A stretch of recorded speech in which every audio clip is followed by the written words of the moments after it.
మీకోసం కొన్ని లీలిపుట్ వార్తలు పట్టుకొచ్చినాం. మరి అభిసుతం చూసేయండి.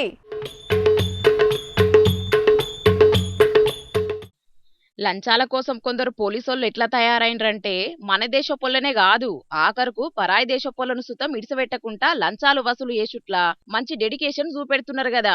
ఇగో బండి మీద పోతున్న జపాన్ టూరిస్టులను ఆపి హెల్మెట్ లేదని ₹1000 ఫైన్ వసూలు చేసిండ్రట హర్యానా గురుగ్రామ్ కాడున్న గీ ట్రాఫిక్ పోలీసోళ్ళు. మరి మన దేశానికి ఏం పని మీద వచ్చిండ్రో ఏందో తెలియదు గాని జపాన్ కెంచి హర్యానాకు వచ్చిన గీలిద్దరు గురుగ్రామ్ రోడ్ల మీద పోతుంటే వెనుక కూసున్నోళ్లకు హెల్మెట్ లేదని ఆగబట్టిండ్రు ట్రాఫిక్ పోలీసోళ్ళు. ఇక హెల్మెట్ పెట్టుకోలేదు కాబట్టి పోలీసులు చెప్పినట్టు ఫైన్ కట్టాల్సిందేనని అలా తానున్న కార్డులతోని పేమెంట్ చేస్తామన్నారట.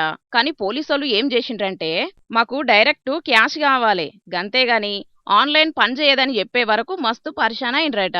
అంటే పోలీసుల లాజిక్ ఇళ్లకు అర్థం కాలేదన్నట్టు డైరెక్ట్ కార్డుతోనే పేమెంట్ చేస్తే సర్కారోళ్ళ గల్ల పెట్టకు పోతాయి కదా పైసలు, గదే క్యాష్ ఇచ్చినట్టయితే గిల్ల జేబులో నింపుకోవచ్చని గీ తీరుగా ప్లాన్ చేసిండ్రు అన్నట్టు. కార్డుతోనే పేమెంట్ చేస్తామని టూరిస్టులు లేదు లేదు ఇత్తనేమో పైసలు ఇన్రి లేకుంటే కోర్టుకు పోయి కట్టుకొనరని పోలీసులు చెప్పే వరకు మస్తు పరిశాన్ అయినరట టూరిస్టులు.